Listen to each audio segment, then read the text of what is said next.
அன்பர்களே வணக்கம். இன்றைய தினம் 5/3/2026 வியாழக்கிழமை. நாளைய தினம் சனி பெயர்ச்சி ஆகின்றது. சனி கும்பத்திலிருந்து மீனத்திற்கு போகிறார். இன்றைய தினம் மேஷம் முதல் கன்னி வரை உள்ள ராசிகளுக்கு இந்த சனி பெயர்ச்சி பலன்கள் எப்படி பார்ப்போம். இதை பார்ப்பதற்கு முன் சனியை பற்றி நீங்கள் தெரிந்து கொள்ள வேண்டிய ஒரு முக்கியமான விஷயம் இருக்கிறது. இதை நீங்கள் தெரிந்து கொள்ளாமல் மற்ற வேறு எதை தெரிந்து கொண்டாலும் அதனால் பயன் இல்லை. எனவே அதை முதலில் பார்ப்போம். சனி மற்ற கிரகங்களைப் போல் இல்லை.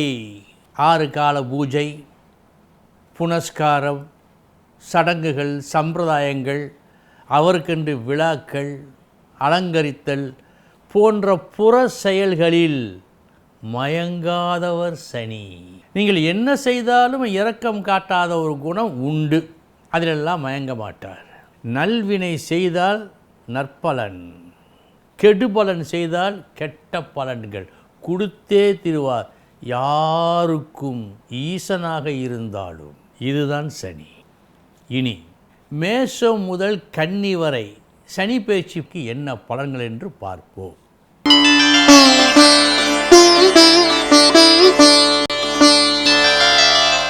மேசராசி அன்பர்களே, இந்த சனி பெயர்ச்சி கும்பத்திலிருந்து மீனத்திற்கு வந்த அந்த சனி பெயர்ச்சி உங்களுக்கு என்ன செய்யும்? 7.5 சனி ஆரம்பம் என்பார்கள். ஆம், ஆரம்பித்திருக்கிறது. இந்த சனி பெயர்ச்சி உங்களுக்கு என்ன செய்ய இருக்கிறது? ஒரு முக்கியமான விஷயத்தை நீங்கள் கவனத்தில் கொள்ள வேண்டும். சுப கிரகங்களுக்கு பார்க்கின்ற விதம் வேறு, அசுப கிரகங்களுக்கு பார்க்கின்ற விதம் வேறு. இப்படி இருந்தால்தான் நீங்கள் உய்ய முடியும். இதை மனதிலே வைத்துக் கொள்ளுங்கள். குரு பெயர்ச்சியில் சாதக பலன்களை பார்க்கலாம். சனி பெயர்ச்சியில், ராகு பெயர்ச்சியில், கேது பெயர்ச்சியில் பாதக பலன்கள் என்னென்ன நடக்க இருக்கிறது என்று பார்க்க வேண்டும். நமக்கு நல்லது நடக்க வேண்டும் என்று சொன்னால் இவைகளை கவனித்து தான் ஆக வேண்டும். அந்த வகைதான் சிறந்த வகை. எனவே அந்த வகை பலன்களை சொல்லுகின்றேன். மேசராசி அன்பர்கள் 3 விஷயங்களில் கவனமாக இருந்தால் இந்த சனியின் பாதிப்பு கொஞ்சமும் இருக்காது. அது என்ன? சற்று பண விஷயத்தில் கவனம். அனாவசியமாக செலவு செய்யக்கூடாது. பண விஷயம் மட்டும்தானா? பேச்சிலும் அப்படித்தான் இருக்க வேண்டும். தேவையில்லா பேச்சுகளை பேசக்கூடாது. எல்லோரிடமும் இனிமையாகத்தான் பேச வேண்டும். இதில் கவனம் வேண்டும். அடுத்து, கடன் வாங்காதீர்கள். அநியாயமாக அனாவசியமாக யாரிடமும் சண்டை போடாதீர்கள். வழக்கு வைத்து கொள்ளாதீர்கள். இதனால் சிரமங்கள் அதிகமாக்குவார் சனி. எனவே இதிலும் கவனம் தேவை. மற்றொன்று, நமது மூத்தோருக்கு, குறிப்பாக தந்தைக்கு இல்லை தந்தை வழி சொந்தங்களுக்கு செய்ய வேண்டிய நல்லவைகளை செய்தே தீர வேண்டும். அதில் குறை வைக்கக்கூடாது. இந்த 3 விஷயங்களிலும் நீங்கள் கவனமாக இருந்து கொண்டால் இந்த 7.5 சனி உங்களை பாதிக்காது.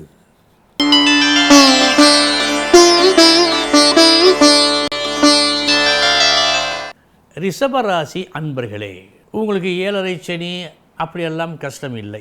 சனியின் பார்வையை வைத்து அது இந்த ராசிக்கு எந்தெந்த இடங்கள் என்று பார்த்து அதற்கு ஏற்றவாறு பலன் சொல்ல வேண்டும்.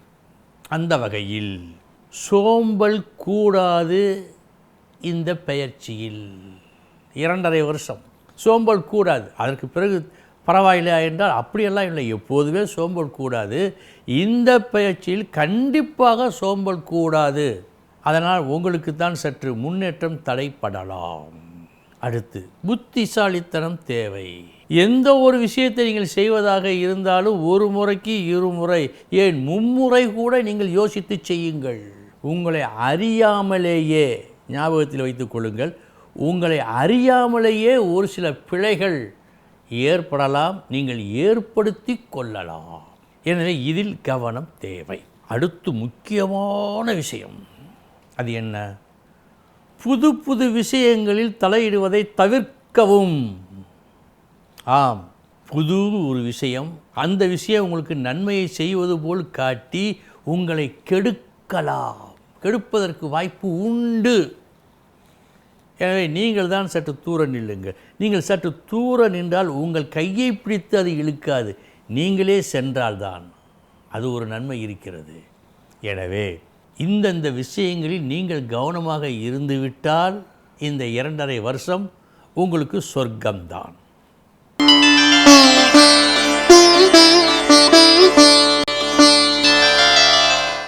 மிதுன ராசி அன்பர்களே, இந்த பெயர்ச்சி உங்களுக்கு எப்படி? ராசிக்கு 10ல் சனி. என்னென்ன விஷயங்களில் உங்களுக்கு தீயதை நடத்துவதற்கு வாய்ப்பு உண்டு என்பதை பார்க்க வேண்டும். விரய செலவு என்று நிறைய ஆகின்றது, ஆகும். அதற்கு என்ன செய்ய? அவசியமான செலவுகளை மட்டுமே நீங்கள் செய்ய வேண்டும். அனாவசியமான செலவுகள் தேவையில்லை. இதில் நீங்கள் கவனமாக இருக்க வேண்டும். இன்னொரு முக்கியமான விஷயம், வெளிநாட்டுக்கு செல்ல ஆசைப்படுகின்ற அன்பர்கள், இவர் இவ்வளவு ரூபாய் கேட்கிறார், கொடுத்தால் அனுப்பிவிடுகிறேன் என்று சொல்கிறார். பார்த்தால் நம்பிக்கைக்கு உரியவராக தோன்றுகிறார். கொடுப்போம் என்று கொடுத்துவிடக்கூடாது. ஏனென்றால் இந்த விஷயங்களில் உங்களை ஏமாற்ற காத்து கொண்டிருக்கிறது காலம். கவனம் தேவை. அதேபோல் வீடு வாகனம் போன்ற விஷயங்களில் நன்கு ஆராய்ந்து பார்த்த பிறகுதான் நீங்கள் அடியெடுத்து வைக்க வேண்டும். இதில் மிக கவனம் தேவை. ஏனென்றால் உங்களது புத்திசாலித்தனத்தை மீறி அதற்கும் மேல் உங்களை ஏமாற்றும் சக்தி உங்கள் பக்கத்திலேயே இருக்கிறது.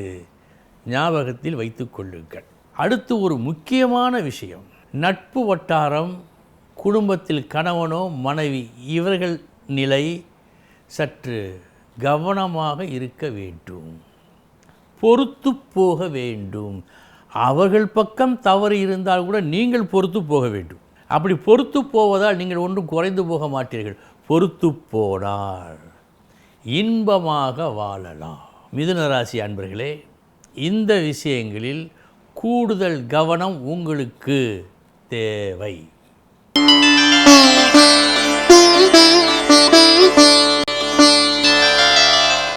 கடக ராசி அன்பர்களே, இந்த சனி பயிற்சி உங்களுக்கு எப்படி இருக்கிறது?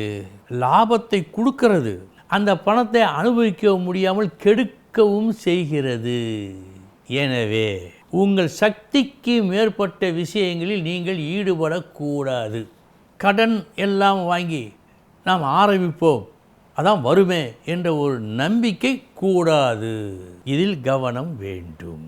அடுத்து, முயற்சி செய்ய தயங்கக்கூடாது. நீங்கள் படித்திருப்பீர்கள், தோல்வி அடைந்தால் அது குற்றம் இல்லை, முயற்சிக்காமல் இருந்தால்தான் குற்றம். இதை படித்திருப்பீர்கள், நீங்களும் படித்திருப்பீர்கள். அதை நடைமுறைப்படுத்த வேண்டிய ஒரு பயிற்சி இந்த பயிற்சி. அடுத்து, வீண் சண்டை வேண்டாம், கடன் வேண்டாம். இந்த கடன் வழக்கு இவையெல்லாம் வருவது போல் இருந்தால் சற்றே ஒதுங்கி போவது நல்லது. உங்களை பயந்தவர் என்று அடுத்தவர்கள் நினைத்தால் கூட பரவாயில்லை, நீங்கள் பாதிக்கப்படாமல் இருக்க வேண்டும் என்று சொன்னால் சண்டை சச்சரவு வழக்கு இவைகளில் ஈடுபடாமல் இருக்க வேண்டும். அப்படி இருந்தால் இந்த பெயர்ச்சி சொர்க்கமாக இருக்கும் உங்களுக்கு.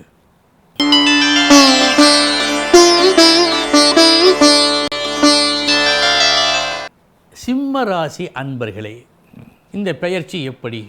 தொழில் ஸ்தானம் நன்றாகத்தான் இருக்கிறது, அதில் ஒன்றும் பழுது இல்லை. ஆனால் உடனடியாக செய்யாமல் நீங்கள் தாமதப்படுத்தினால் உங்கள் கைவிட்டு போகலாம். ஆரம்பத்தில் வந்தார், என்னைத்தான் கேட்டார், நான் தான் தாமதித்தேன், வேறொருவருக்கு கொடுத்து விட்டார் என்ற நிலையை நீங்கள் ஏற்படுத்தி கொள்ளக்கூடாது. பண வரவு நன்றாகத்தான் இருக்கிறது, அதில் ஒன்று மாற்றமே இல்லை. பேச்சு, இந்த பேச்சிலே கவனம் வேண்டும். எதை பேச வேண்டுமோ அதை பேச வேண்டும். அநியாய பேச்சு, அடுத்தவரை பற்றிய பேசும் பேச்சு இவையெல்லாம் கூடவே கூடாது. ஒருவரை பற்றி இன்னொருவரிடம் நீங்கள் குறை சொன்னால், யாரை குறை சொன்னீர்களோ அவர்களிடம், நீங்கள் யாரிடம் அவரை பற்றி குறை சொன்னீர்களோ அவர் போய் சொல்லுவார். இது நடக்கும் உங்கள் ராசிப்படி. எனவே வேண்டாம், இந்த வீண் இது எதற்கு? வேண்டவே வேண்டாம். அடுத்து, புகழ் பெறும் சம்பவம் இருக்கிறது. ஏதேனும் ஒரு விஷயத்தில் செயல்பட்டு புகழ் அடைய வாய்ப்பு உண்டு. அதில் சற்று கண்ணும் கருத்துமாக நீங்கள் இருக்க வேண்டும். சனியின் முக்கிய குணத்தில் ஒன்று அலட்சியம். ஒரு மிகுந்த ஆர்வத்தை காட்டாமல் அலட்சியப்படுத்தும் ஒரு குணம் சனிக்கு உண்டு. அது வேண்டாம், தவிர்த்து விடுங்கள். எதிலும் சற்று ஆசை வையுங்கள். எல்லோரும் சொல்லுவார்கள் ஆசைப்படக்கூடாது என்று.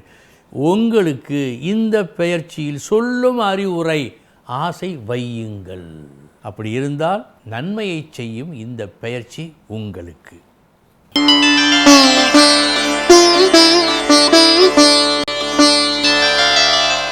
கன்னி ராசி அன்பர்களே, இந்த பெயர்ச்சியால் நீங்கள் அடைய இருக்கும் பலன்கள் என்னென்ன? பாக்கியஸ்தானம், லக்னஸ்தானம், சுகஸ்தானம், இந்த 3 தான். பாக்கியஸ்தானம் உங்களுக்கு விருது, பட்டம், பதவி உயர்வு இவையெல்லாம் கிடைப்பதற்கு வாய்ப்பு உண்டு. அது கெட்டு போகா வண்ணம் பார்த்து கொள்ள வேண்டிய ஒரு முயற்சி, திறமை வேண்டும்.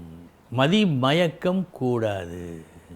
யாராவது உங்களை அதிகமாக புகழ்ந்தால் அந்த புகழ்ச்சிக்கு மயங்கி அவர்கள் சொல்வதையெல்லாம் கேட்டுவிடக்கூடாது. யாராவது உங்களை இகழ்ந்தால் கோபப்பட்டு ஏதேனும் ஒரு காரியத்தை எதிர் விளைவாக செய்துவிடக்கூடாது. இதில் கவனம் வையுங்கள் போதும். இந்த பெயர்ச்சி பூரண பலனை உங்களுக்கு கொடுக்கும். அடுத்து, நல்ல நல்ல திட்டங்களை தீட்டுவீர்கள். சாதாரணமாக நீங்கள் செய்யும் செயல் கூட இந்த பெயர்ச்சியில் பெரிய மகத்துவமான செயலாக அடுத்தவர் கண்களுக்கு படும். அந்த ஒரு யோகத்தை நீங்கள் பெற்றிருக்கின்றீர்கள். அதை பயன்படுத்தி கொள்ள வேண்டும். நான் ஏற்கனவே சொன்னது போல் சனியின் இன்னொரு குணம் உடன் பிறந்த குணம். அவன் மந்தன், சோம்பல். வரட்டும், நம் கைக்கு வரட்டும், பார்ப்போம் என்று இருப்பான். கூடாது, எட்டி பிடியுங்கள். அதுதான் நீங்கள் செய்ய வேண்டியது. முயற்சி சற்று கடுமையாக தேவைப்படும். அப்படி செய்தால் நல்லது நடக்கும் இந்த பெயர்ச்சியில். அடுத்து, சொத்து சுகம் வாங்கலாமா? வீடு மற்ற சொத்துக்கள் வாங்கலாமா? தாராளமாக வாங்கலாம். எப்படி நடக்கும் என்று சொன்னால், ஒரு முறைக்கு 2 முறை கேட்டு பார்த்தீர்கள், கிடைக்கவில்லை. 3வது முறையும் வேண்டா வெறுப்பாக கேட்டு பார்த்தீர்கள், அப்போதும் நடக்கவில்லை, விட்டு விட்டீர்கள். சற்று நாள் கழித்து அவரே வந்து உங்களை கேட்கிறார், வாங்கி கொள்ளுங்கள் என்று. இது போன்ற யோகம் இருக்கிறது உங்களுக்கு. ஆக பொறுமை வேண்டும். சிம்மத்துக்கு சொன்னேன், ஆசைப்படு, சற்று அவசரப்படு என்று. ஆனால் கன்னிக்கு அப்படி இல்லை, பொறுமை தேவை. ஒரு வித்தியாசம் இருக்கிறது. இதையும் நீங்கள் கவனத்தில் கொள்ள வேண்டும். இந்த வித்தியாசத்தை பார்த்து கொள்ளுங்கள். சற்று பொறுமை வேண்டும். பொறுத்தார் பூமி பெறுவார். அன்பர்களே, இதுவரை மேஷம் முதல் கன்னி வரை சனி பெயர்ச்சி பலன்களை பார்த்தோம். நாளைய தினம் துலா முதல் மீனம் வரை உள்ள சனி பெயர்ச்சி பலன்களை பார்ப்போம்.